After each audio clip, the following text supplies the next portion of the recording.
This is Abby. She's smart, funny, and always up for trying something new. You can see more of Abby trying new stuff by liking and subscribing. We've asked Abby before to try some weird food, but this time we're focusing on fruit. We got some of the tastiest and strangest exotic fruit we could find for this exotic fruit taste test. Stay tuned to see how she does.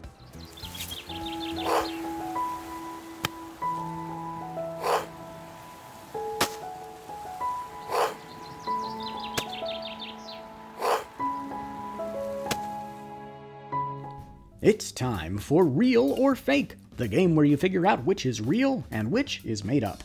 Here are the names of 3 crazy fruits. 2 of them are biologically real, but one of them is completely fake. Which of these is a fake crazy fruit? The MANGONANA, the PLUOT, the snake fruit. Think you know the answer? Let's make it easier. We'll reveal one of the real crazy fruits. The PLUOT is a hybrid of a plum and an apricot.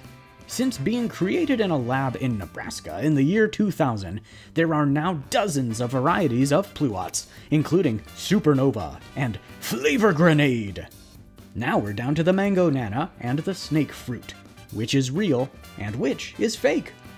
The other real one is the snake fruit. This Indonesian fruit grows on palm trees and has a sweet and sour inside and a snaky, dragon scaly outside. If you said the fake fruit was the MANGONANA, you're correct, Anana. Mango plus banana might equal deliciousness, but it's not a fruit that exists. Yet.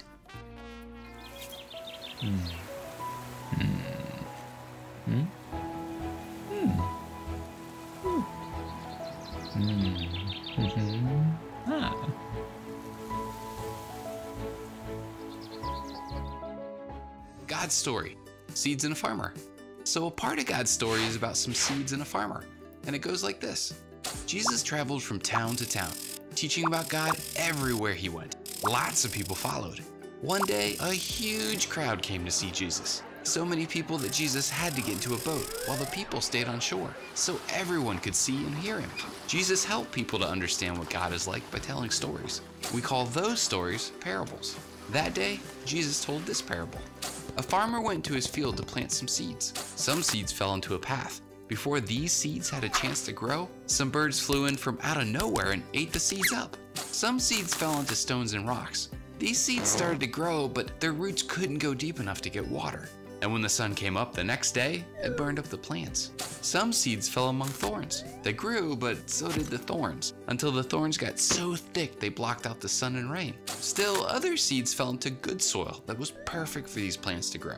These seeds grew into big, tall plants, and they made seeds of their own.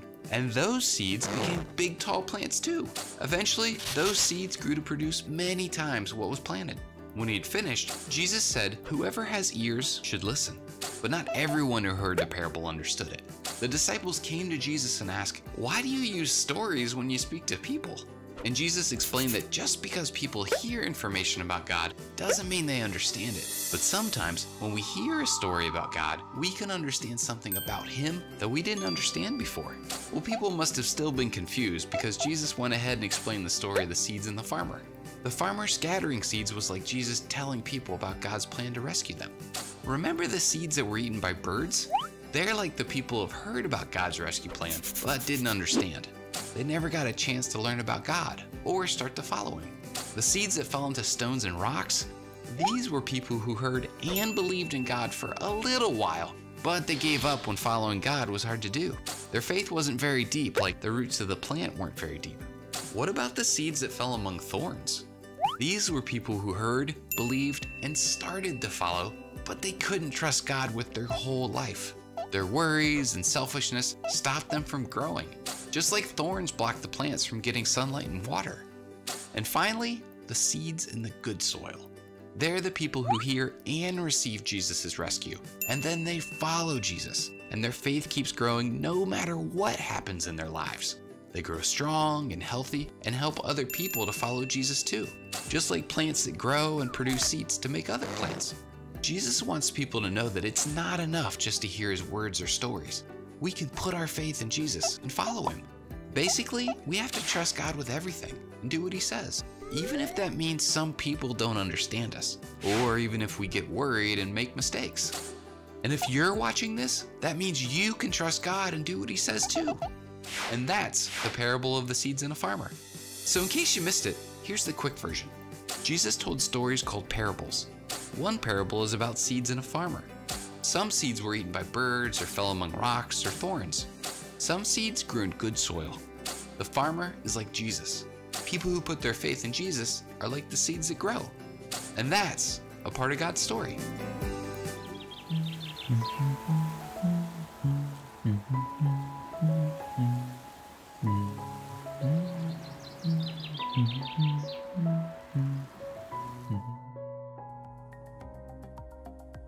The Bible says faith is like a seed that God plants in our hearts, our minds, and our lives. It happens for different people at different times in different ways. It can happen when you hear about Jesus for the first time, or when you ask for God's help for the first time. Faith is like anything really good and worthwhile. Sometimes it starts small and it can grow over time. But what does a seed of faith grow into? Well, the seed of a plant goes into the ground, and if it gets what it needs, water, sunshine, nutrients, it becomes a sprout, and then a stem or a stalk, and then a plant or a tree. After a while, it can grow seeds of its own, and a healthy tree will produce fruit. And that's true for people too, but it's a different kind of fruit. The Bible says God's Spirit can grow fruit in our lives. The Bible says the fruit of the Spirit is love, joy, peace, patience, kindness, goodness, faithfulness, gentleness, and self-control. Now, fruit is good. It's good for you, but it's also good for our taste buds. And one fruit, take the mango, for example, can have a ton of different flavors in one taste. The mango is sweet and tangy, and if you get a little bit of the skin on it, there's also kind of like a bitterness, which I like. And that's just the flavor. There's also how it feels, the texture. It's soft and tough at the same time. It's juicy and it's stringy. Now think about this. Who makes fruit grow? Is it the farmer? The plant? The sun? The water? Couldn't you say God's in charge of all those things? The truth is, it's all those things working together. In the same way, the fruit of the Spirit grows in our lives if we are working together with God. God's Spirit is making us more patient, more kind, but we can also decide to be patient and kind. It's both. It's happening at the same time, over and over and over. Here's one way of looking at it. The fruit of the Spirit is all those different things: love, joy, peace, patience, kindness, goodness, gentleness, faithfulness, self-control, at the same time. Together, they make up the same fruit, the fruit of the Spirit. We find these things more in our lives when we allow God's Spirit to teach us, correct us, and grow us. So we can't just say, oh, I have the joy fruit of the Spirit, but maybe I'm just never going to have the self-control fruit of the Spirit. No! All of it grows in the same fruit, and it's God who makes it grow. You could say the fruit of the Spirit is crazy. It's the craziest, best fruit of all. Speaking of crazy fruit, let's see how Abby's taste test went.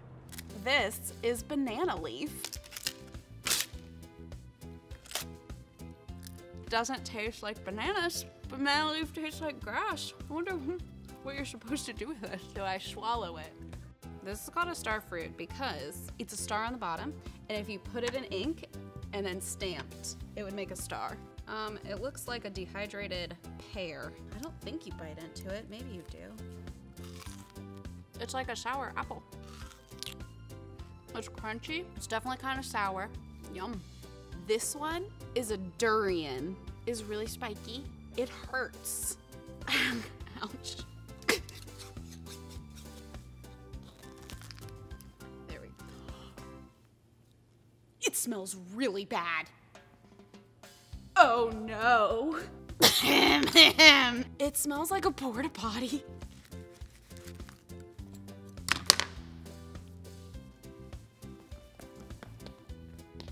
I am not eating this. Feels smells like raw chicken.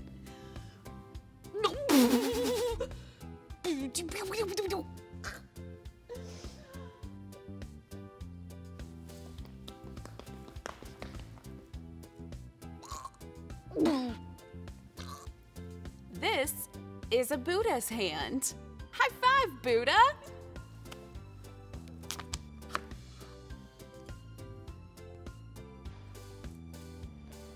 It's like it wants to be a lemon, but it isn't a lemon. I don't know what it tastes like. It's not good. It's kind of grainy. It's turning to rice in my mouth, or sand. It's getting spicier. This is a dragon fruit. I've had this at Starbucks in my drink.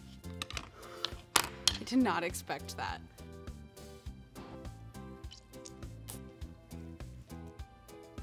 That's good. Like fruit should taste. Like sweet, like a kiwi. It tastes like a kiwi. It's the same consistency as a kiwi too, like the little tiny seeds and like kind of mushy, but kind of like, oh, it's so good. This is a rambutan.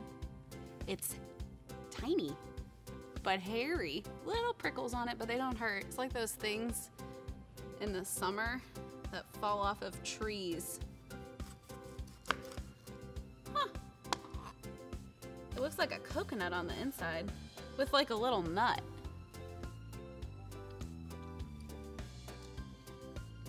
It's good.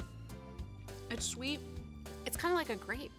If I was on a tropical island looking for food, now that I know this exists, I would be going for this over coconuts any day. You would have to know that this was edible because it doesn't look edible. It looks terrifying. Looks like a hairy monster. These are tamarinds. So, apparently lemurs like to eat this. And there used to be a lemur on TV. I don't know if he's still there. His name is Zaboomafoo. And there was a song about Zaboomafoo. Me and you and Zaboomafoo. We're doing the thing that animals do. Anyways, apparently Zaboomafoo would have liked to eat these. They look like, peanuts. Ew! Oh, it's a little sticky or something.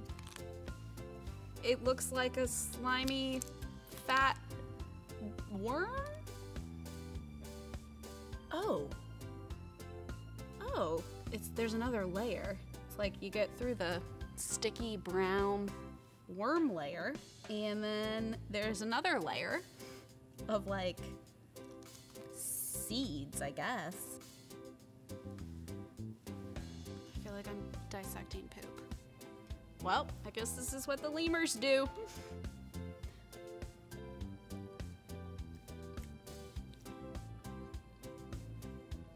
It's weird. It's like a raisin. Way stickier. Way more complicated to eat. It just looks like a worm with some sticks stuck in it. A lot of these, I wonder, what do people use them for? What do they do with them? I think the thing that made this fun is that now I've tried all these new things and I can tell my friends and my family about them and maybe even get them to try it. And it's fun to do new things with other people. For more like this, like and subscribe.